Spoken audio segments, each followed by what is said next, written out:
राजकुमार पास आकर अपने घोड़े की लगाम एक पेड़ से बांधी और ईश्वर का नाम लेकर बाग के अंदर कदम रखा।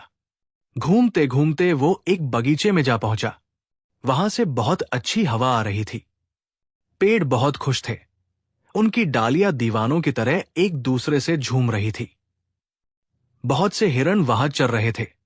उनके सींगों पर सुंदर सोने और चांदी के कवच चढ़े हुए थे। चमकदार काठी उनकी पीठ पर पड़ी हुई थी और कीमती धातुओं के रुमाल उनकी गर्दन में बंधे हुए थे। लेकिन एक हिरण पर राजकुमार की नजर पड़ी, जो उस बाग में घूम रहा था। राजकुमार ये अनोखा दृश्य देखकर बहुत हैरान था और मन ही मन सोच रहा था कि हे भगवान, ये क्या अजीब बात है और इसका मालिक कौन है जो दिखाई नहीं दे रहा है। राजकुमार जब कुछ और आगे बढ़ा तो सभी हिरण अपनी आंखों की भौहें ऊपर उठाने लगे, जैसे उसे मना कर रहे हो कि राजकुमार यहां मत आओ। लेकिन राजकुमार ने उन इशारों को नहीं समझा, बल्कि उसने सोचा कि शायद हिरण मुझे देखकर खुश हो रहे हैं और इसी खुशी में अपनी आंखों की भौहें हिला रहे हैं। धीरे धीरे राजकुमार घूमते हुए एक महल के पास जा पहुंचा, जो किसी बड़े से बड़े राजा के महल से भी ज्यादा सुंदर था। वो बहुत ही खूबसूरत महल था। उसके गलियारे फूलों से भरे थे, ऊंचे ऊंचे मीनार थे और एक बहुत ही साफ सुथरा कालीन बिछा हुआ था। उसका दरवाजा इतना सुंदर था, जो किसी प्रेमी की आंख की तरह खुला हुआ था। राजकुमार एक झरोखे से उस घर में घुस गया। वो क्या देखता है कि एक सुंदर औरत चांद जैसी, जिसे देखकर चांद भी बेचैन हो जाए, जिसे देखने के लिए आंखें तरसे, जमीन पर सर झुकाए, शर्म से झुकी हुई इधर उधर देख रही थी। जो भी उस पर नजर डालता तुरंत उसके सौंदर्य पर मोहित हो जाता। उस औरत ने बेचैन होकर एक सेविका को बुलाकर कहा कि मां, इस जवान को मेरे पास ले आओ। इससे पूछो ये कौन है और कहां से आया है। इस बाग में तो परिंदा भी पर नहीं मार सकता और इस तरफ तो शेर वगैरह भी है। वे भी रात में पास नहीं आते, वे डरते हैं, तो ये कैसे अंदर आ गया। सेविका ने राजकुमारी के कहने पर तुरंत राजकुमार के पास पहुंची और उसका चांद जैसा चेहरा देखकर वो भी दंग रह गई। एक क्षण के लिए उसने नमस्ते करके कहा, आपका आना बहुत शुभ हो।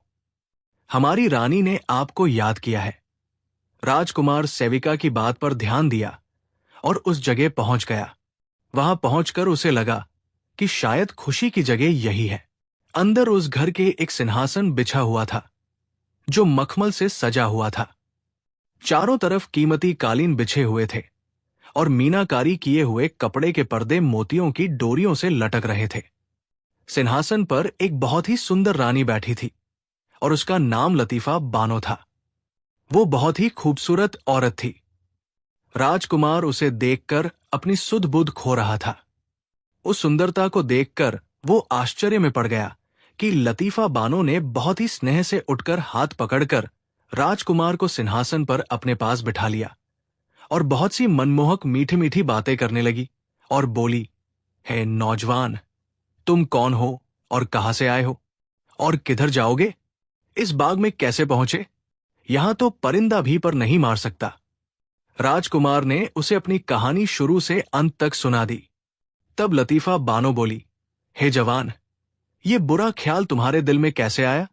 इसे भूल जाओ कि आज तक वहां कोई नहीं पहुंचा।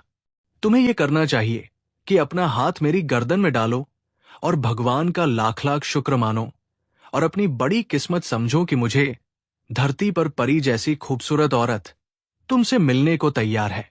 जो बातें मैंने मन में ठानी हैं, वे भी पूरी होंगी और मैं उस जादूगरनी की बेटी मेहरंग्रेज को तुम्हारी सेवा में हाजिर करूंगी। उस वक्त तुम्हारा जो कुछ इरादा हो वो कर लेना। ऐसी बातों से वो राजकुमार को बहलाने फुसलाने लगी।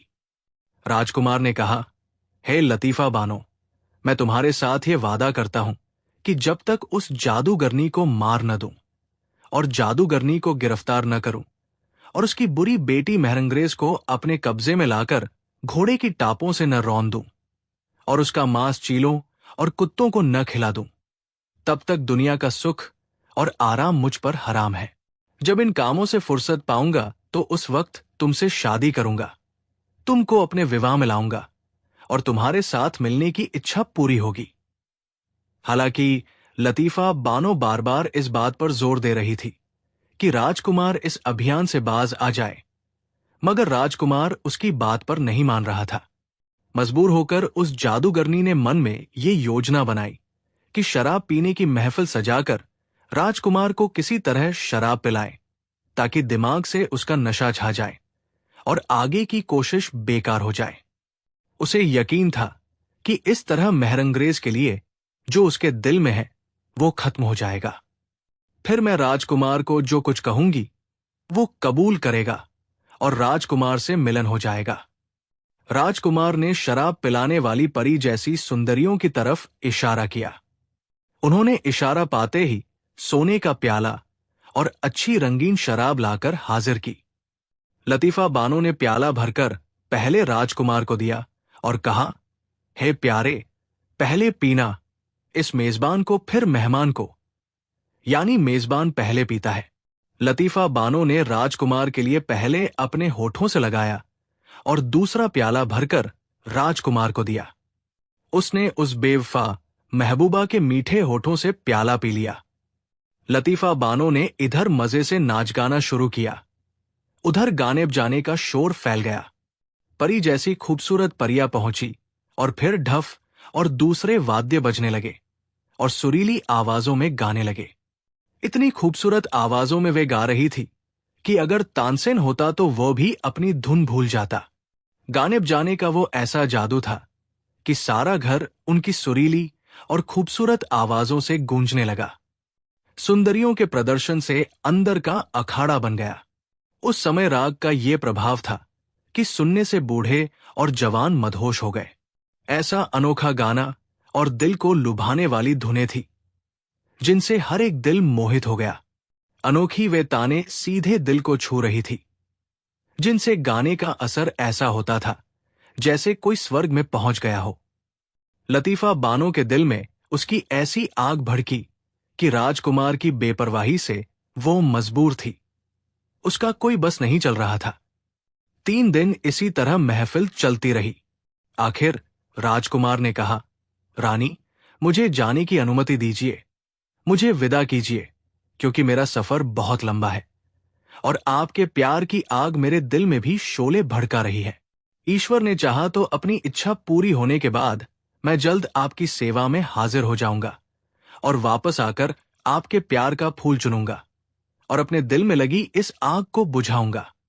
जब लतीफा बानो ने देखा कि राजकुमार किसी भी तरह उसके वश में नहीं आता, तब उसने सेविका को आदेश दिया कि वो गाढ़ा दूध जिसमें औषधि मिली हुई है, जो सिंहासन पर रखा है, वो ले आओ। उसके खाने से उसे जवानी की ताकत और शारीरिक सुख महसूस होगा। उसके अंदर ताकत आ जाएगी। सेविका तुरंत आदेश का पालन करके वो दूध ले आई। राजकुमार ने वो खीर, जो गाढ़े दूध जैसी थी, उसे खा लिया। उसके खाते ही वो बेहोश हो गया। लतीफा बानो ने एक लकड़ी निकाली जो औरत की तरह मुड़ी हुई थी। उसे निकाला और उस पर कुछ जादू पढ़कर राजकुमार के कंधे पर इतने जोर से खींचकर मारा कि राजकुमार बेचारा चक्कर खाकर बेहोश होकर जमीन पर गिर पड़ा और गिरते ही हिरण बन गया। जब राजकुमार ने अपने आप पर जादू होते देखा, अपने आप को हिरण देखा, तब दिल में कहा, आज मैंने बैठे बिठाए अपने आप को एक मुसीबत में डाल दिया। इस जादूगरनी के हाथ में फंस गया। अब इस खूंखार जादूगरनी के हाथ से आजादी पाना बहुत मुश्किल है। लतीफा बानो ने जब हिरण की तरफ देखा तो हिरण बहुत खूबसूरत था। उसके सर पर सींग निकल आए थे। लतीफा बानो ने एक सुनार को बुलाया और उससे कहा कि इसके सींगों पर सोने से बना हुआ कवर चढ़ा दो। सुनार ने हिरण के सींगों पर सोने का कवर चढ़ा दिया और फिर लतीफा बानो ने एक रुमाल पर जादू पढ़कर उसे हिरण की गर्दन से बांध दिया। हालांकि राजकुमार हिरण बन गया था, मगर उसकी बुद्धि और इंद्रियों में कोई फर्क नहीं पड़ा था। इसी कारण वो भगवान का शुक्र अदा करता था। लतीफा बानो ने उस हिरण को बड़े सत्कार से सजाकर उन हिरणों के बीच छोड़ दिया, जिन्हें उसने इंसानों से जानवर बना दिया था। राजकुमार उस पिंजरे से आजादी पाकर बाग में हर तरफ भागता फिरता और भागने का रास्ता ढूंढता और दिल में चिंता करता था कि कैसे इस बाग से निकलूं, कोई ऐसा रास्ता हो जिससे मैं यहां से जान बचा सकूं। ऐसा न हो कि कहीं किसी शेर का निवाला बन जाऊं और ये जिंदगी बेकार ही बर्बाद हो जाए। कुल मिलाकर यही सोचता हुआ वो बाग में घूमता रहता था। इसी तरह से 10-12 दिन गुजर गए। एक दिन घूमते घूमते वो एक कोने में पहुंचा जहां दीवार टूटी हुई थी।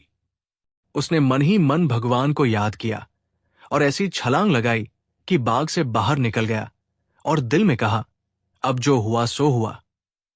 फिर उसने देखा कि वही बाग था, यानी दूसरी तरफ जब जाता तो उस तरफ भी वही बाग था जिसमें वह रहता था। तब उसने सोचा कि शायद ये जादू का खेल है। उसने 7 बार इसी तरफ बाहर निकलने की कोशिश की, मगर उस जादू की वजह से वो फिर अपने आप को उसी रास्ते में पाता था। आखिर एक दिन ऐसी जगह जा पहुंचा जहां उसे एक झरोखा दिखाई दिया। वो बड़ी मेहनत के बाद, 1000 कोशिश के बाद उससे बाहर निकला। एक बाग दिखाई दिया। उसकी खुशबू से उसका दिमाग ताजा हो गया। घूमते घूमते उसने देखा कि इसी रास्ते में उसे एक आलीशान घर दिखाई दिया जिसमें 1000 तरह के द्वार और दरवाजे थे, मगर वे सब बंद थे। उसकी हर एक खिड़की परी जैसे सुंदरियों के सीने की सफाई की तरह दिल को छू रही थी और हर एक गली वहां की बहुत गहरी और ध्यान खींचने वाली थी। ऐसा बाग कि स्वर्ग के बगीचों से भी ज्यादा सुंदर था, बल्कि जिन्नों का बाग भी इसकी सुंदरता का एक नमूना था। राजकुमार सोचने लगा, भगवान जाने इसमें क्या रहस्य है। यही सवाल करता वो आगे बढ़ रहा था कि उस घर का एक झरोखा खुला हुआ देखा। एक परी जैसी सुंदर लड़की जिसके गाल लाल गुलाब जैसे थे। इतनी खूबसूरत ऐसी परी उसने शायद पहले देखी भी न हो। वो एक सिंहासन पर बैठी सब देख रही थी। उसका सिंहासन सोने और रत्नों से सजा हुआ था। उसकी सुंदरता की रोशनी से सब जगह रोशन थी। उसके शरीर की खुशबू से दिमाग ताजा था। ऐसा लग रहा था जैसे शहरों में कोई भटकती हुई खूबसूरत परी हो। राजकुमार ने मन में सोचा, हे भगवान, कहीं ये भी कोई उसी तरह की जादूगरनी न हो, उसी जादूगरनी लतीफा बानो की तरह ही। यानी जिस तरह एक बुरा व्यक्ति होता है, उसी तरह ये औरत भी कहीं लतीफा बानो की तरह कोई दुष्ट न हो, जिसने इस अजीब जगह को अपना घर बना रखा है।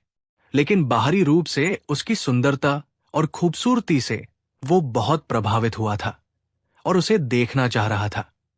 अचानक उसकी नजर राजकुमार से मिल गई। उसने देखा कि बहुत ही खूबसूरत हिरन सामने खड़ा है, बहुत खूबसूरत, जिसके सींगों पर सोने का कवर चढ़ा हुआ है। वो उसके हाल को देखकर बहुत हैरान हुई और दिन में सोचा कि ये हिरन किसी का पाला हुआ पालतू है और किसी तरह से भागकर अपनी जान बचाकर वहां से भाग आया है। उसके दिल में उस हिरन को जीवित पकड़ने का शौक बहुत ज्यादा पैदा हुआ। उसने अपनी सेविका से कहा कि उस हिरन को किसी तरह से पकड़ कर लाओ। जो कोई भी उसे हिरन को पकड़ कर लाएगा, उसको ये मोतियों की माला जो मेरे गले में है, इनाम के तौर पर दूंगी। उसकी सेविका जो खुद भी जादूगरनी थी, उसने क्या किया कि थोड़ा सा घास हाथ में लेकर उस पर जादू पढ़कर दूर से हिरन को दिखाना शुरू कर दिया। राजकुमार जो हिरन बना हुआ था, उसे तो खुद अपनी गिरफ्तारी पहले से ही मालूम थी कि किसी तरह से इस हालत से अपनी असली शक्ल में आ जाऊं और भगवान की मदद से इस मुसीबत से निजात पाऊं। घास को देखकर भूखे जानवर की तरह उसके पास आने लगा, जिस तरह भूखे जानवर होते हैं। और जब सेविका ने देखा कि हिरन बहुत उत्सुक है और खाने के लालच से मेरे पास आता है, तो वो भी धीरे धीरे कदम बढ़ाती उसके पास पहुंची और रेशमी रस्सी जो उसकी गर्दन में पड़ी हुई थी, उसे पकड़ लिया। जब उसने देखा तो अपने सिंहासन से नीचे उतरकर हिरन को देखने में व्यस्त हो गई। उसके सींगों पर चढ़ा हुआ सोने का कवर और उसकी जादू की रस्सी के गर्दन में देखकर समझ गई कि ये हिरन किसी आमिरजादे का पाला हुआ है और उसके हाथ से छूटकर भाग आया है। संक्षेप में, उस लड़की ने जिसका नाम जमीला बानो था, हिरण को पकड़ लिया, अपने महल में ले आई और अपने बैठने की जगह पर बांध दिया। हिरण बहुत भूखा था। उसकी भूख को महसूस करते हुए उन्होंने उसे खाने को कुछ दिया। उसने खूब खुश होकर खाया और पानी पीकर तृप्त हुआ। फिर जमीला बानो के बगल में सर रखकर आराम करने लगा। सेविकाएं हिरण के इस प्यार और ढीलेपन से बहुत खुश हुई। धीरे धीरे अपना नाजुक हाथ उस पर फेरने लगी और सेविका से बोली कि एक रस्सी जो सोने और जवाहरात से जड़ी हो, उसे तैयार करके लाओ। उसके आदेश के मुताबिक सेविका एक रस्सी जो सोने से सजी हुई थी ले आई। जमीला बानो ने उससे हिरण को अपने सिंहासन के पाए से इस तरह बांध दिया कि सिंहासन पर बैठने के बाद भी वो हिरण उसकी आंखों में ही रहता था। इसी दौरान उसने देखा कि हिरण की आंख से आंसू बह रहे थे। जब सेविका ने देखा कि हिरण बार बार रोता है, तो उस महिला जमीला बानो से बोली कि आपका हिरण आंखों से आंसू गिरा रहा है। जब जमीला बानो ने यह सुना तो उसे बहुत आश्चर्य और हैरानी हुई कि जानवर होकर इस तरह रोता है। जमीला बानो ने उसके मुंह से ये बात सुनी तो बहुत हैरान हुई और जल्दी से हिरण की तरफ ध्यान दिया। हिरण ने भी अपना सर उसके पैरों पर रख लिया और बेकाबू होकर रोने लगा। जमीला खातून उसके शरीर पर हाथ फेरकर बहुत सांत्वना देने लगी, प्यार करने लगी और कहने लगी कि किस लिए रोता है प्यारे हिरण, मैं तुझको अपनी जान से भी ज्यादा समझती हूं। और हिरण ये बात सुनकर और भी ज्यादा रोने लगा और अपने पैर को जमीला खातून के सर पर मारने लगा। सेविका ने अपनी बुद्धिमत्ता से ये मालूम कर लिया कि ये काम उस लतीफा बानो का है। उसी ने इस हिरण को इंसान से जानवर बना दिया है। वो इंसान को जानवर बनाकर कैद कर रखती है। ये समझ लेने के बाद उसने हिरण से कहा कि तुम हौसला रखो, तुझको तेरी असली शक्ल में वापस ले आती हूं। ये कहकर सेविका से बोली कि सोने से बना हुआ औषधि का डिब्बा जो उस ताक पर रखा है, वो लेकर आओ। उसके आदेश के मुताबिक सेविका वो डिब्बा लेकर हाजिर हुई। तब जमीला बानो ने स्नान करके साफ सुथरे कपड़े पहनकर और हिरण को नहला धुलाकर औषधि उस डिब्बे से निकालकर उसे खिलाया। खिलाते ही वो हिरण ठीक हो गया। जमीला बानो ने एक छड़ी मखमल के नीचे से निकालकर उस पर जादू पढ़कर फूका और हिरण के कंधे पर जोर से मारा। हिरण एक बारगी चक्कर खाकर जमीन पर गिर गया और फिर कुछ पलों के बाद लोटपोट कर असली इंसानी शक्ल में वापस आ गया और वो रस्सी और रुमाल जो रत्नों से सजा हुआ था, जो उसके साथ बंधा हुआ था, अलग हो गया। राजकुमार जब अपने असली रूप में आया तो भगवान के आगे हजार बार प्रणाम करने लगा और जमीला बानो से बोला कि महिला, तुमने मुझको मुसीबत के पंजे से निजात देकर दोबारा नई जिंदगी दी है। मैं कहां से लाऊं शब्द कि तुम्हारे एहसान का शुक्रगुजार हूं। मेरा रोम रोम तुम्हारे दया और कृपा का गुणगान करता है। तुम्हारा एहसान मैं जिंदगी भर नहीं भूल सकता। और जमीला खातून ने जब राजकुमार को कीमती कपड़े पहनाए तो राजकुमार का सौंदर्य ऐसा चमका कि मानो चांद जमीन पर उतर आया हो। उसके शरीर की सफाई उसके कपड़ों से दिखाई दे रही थी। चमकता चांद जैसा चेहरा, ये सूरत देखकर जमीला बानो उसके सौंदर्य पर और भी मोहित हो गई और बोली कि बगीचे के फूल प्यारे, सच बताओ कि तुम कौन हो, तुम्हारा नाम क्या है और किस लिए इस तरफ आए हो, और लतीफा बानो के जाल में क्यों फंसे थे। राजकुमार ने अपनी कहानी शुरू से अंत तक सुना दी। राजकुमारी ने जब उसकी अजीबोगरीब कहानी सुनी तो कहने लगी, ये मेरी आत्मा को शांति देने वाले, मुझे बेचैन करने वाले, मेरा चैन छीनने वाले, ये सुन लो कि अभी तो चौथा हिस्सा रास्ता भी तय नहीं हुआ हाला कि तुमने बड़ी मेहनत और मुश्किल कठिनाइयां उठाई है। अभी और बहुत सी खतरनाक और कठिन राहें सामने हैं। इसी कारण तुम्हें यह करना चाहिए कि इस बेकार के विचार को अपने दिल से निकाल दो। इसका परिणाम बुरा है। अपनी इस जवानी को मुसीबत में मत डालो। मेरी बात मान लो कि मुफ्त में मारा जाना बुद्धि के बाहर है। अब इस गरीब खाने को अपना महल समझकर यही रहो और जिंदगी का सुख और आराम लूटो। मैं दिलोजान से तुम्हारी सेवा करूंगी, तुम्हारे आराम को अपनी राहत से ज्यादा समझूंगी और हमेशा तुम्हारी रखवाली करूंगी। तुम्हारी सेवा में कोई कमी नहीं आने दूंगी। राजकुमार ने जवाब दिया कि ये बात सही है।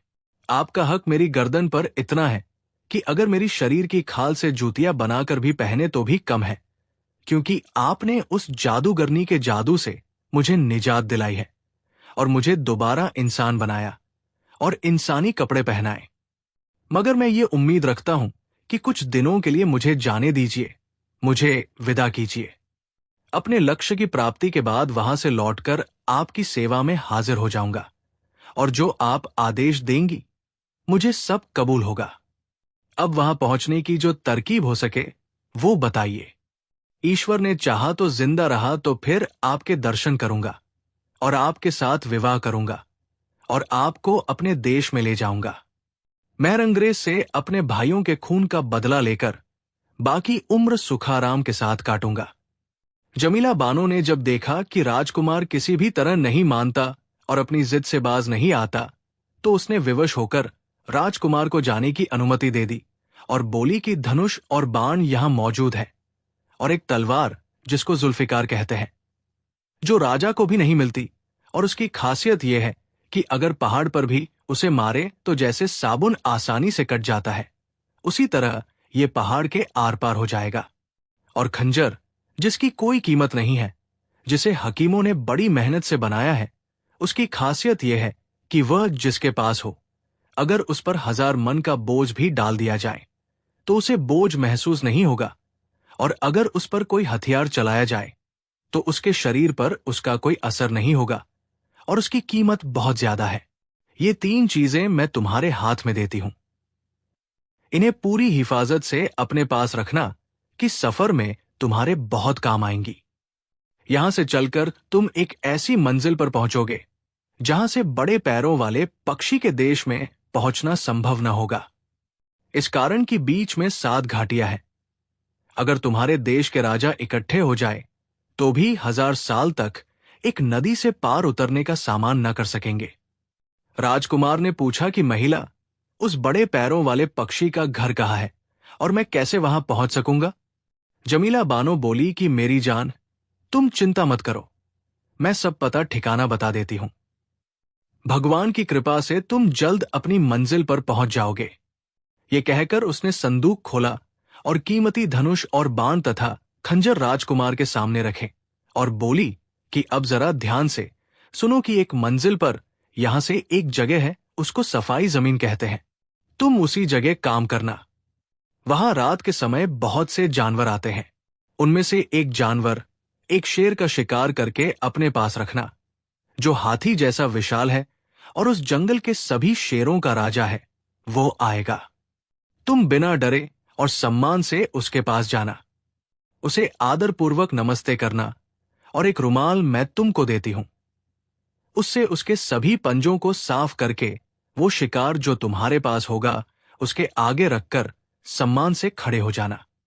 जब शेर शिकार खाने में व्यस्त हो तो तब सर नीचे करके और 2 घुटने टेककर छुरी से शिकार को टुकड़ों में काट देना। जब वो खाने से फुर्सत पाए तो रुमाल से उसका मुंह साफ कर देना। उस शेर के डर से कोई और जानवर तुम्हें परेशान नहीं करेगा। बाकी रात सावधानी से कटेगी। इसी तरह सभी रास्ते शेरों की सेवा करते चले जाओ। 2-3 मंजिल के बाद फिर वहां तुम्हें 2 रास्ते मिलेंगे। खबरदार, बाएं रास्ते से न जाना, सीधे हाथ का रास्ता लेना। आगे एक किला मिलेगा जिसका नाम हमाशा है। वहां 40 योग्य हबशी मिलेंगे, जिनमें से हर एक 5000 हबशियों का सरदार है, जो उस किले के दरवाजे की रखवाली करते मिलेंगे। वो किला ये भी प्रसिद्ध है कि वहां का सरदार तुरंता नाम रखता है। हालांकि वो बड़ा खूंखार है, मगर इस रुमाल की बरकत से वो भी तुम्हें नुकसान नहीं पहुंचा सकेगा। 1-2 दिन वहां रहकर आगे बढ़ जाना। दूसरी मंजिल पर बड़े पैरों वाले पक्षी का ठिकाना मिलेगा। ईश्वर ने चाहा तो वो भी इन चीजों की बरकत से तुम्हारी आज्ञा मानेगा, बल्कि उसके माध्यम से तुम उस देश में पहुंचोगे। लेकिन खबरदार, हमारी बात के उलट कोई काम मत करना। जब जमीला बानो ने हर तरह से उसे समझा दिया और सभी रास्ते बता दिए, तब एक घोड़ी परी जैसी सुंदर उसकी सवारी के लिए अस्तबल से मंगवाई। राजकुमार उस पर सवार होकर वहां से उस देश के लिए रवाना हुआ। जमीला बानो बेचैन होकर राजकुमार के पीछे भागी। राजकुमार 3 कोस दूर जा चुका था कि क्या देखता है कि जमीला बानो बेकाबू होकर साथ चली आ रही है। विवश होकर उसी जगह रात गुजारने के लिए वहां रुका। सुख और शांति मौजूद हुई। पूरी रात शराब पीकर जमीला बानो के साथ सुख से कटी और उसको बहुत सांत्वना दी। जब सुबह हुई, उसे महल की तरफ वापस भेजकर खुद अपनी मंजिल की तरफ चल पड़ा। जमीला बानो राजकुमार की जुदाई से ऐसी बेचैन और परेशान हुई कि बिजली उसको देखकर बेताब और बेचैनी से भर गई। यहां तक कि वो प्यार के गम में इतना रोई कि उसकी आंखों से आंसुओं की नदियां बहन निकली। प्यार के गम से उसका ये हाल हुआ कि जिंदगी उसके लिए एक मुसीबत बन गई। उसे रात दिन चैन नहीं था। जो सुंदरता थी वो मुरझा गई। जुदाई ने ये तमाशा दिखा दिया। न हंसना किसी से, न कुछ बोलना, हमेशा खुद से बातें करना। न खाना, न पीना, न शरीर की कोई खबर। उसके दिल से आवाजें आती थी। सिर्फ शरीर में जान का धोखा बाकी था। ये कहानी अभी जारी है। इसका अगला हिस्सा अगले वीडियो में मिलेगा। धन्यवाद।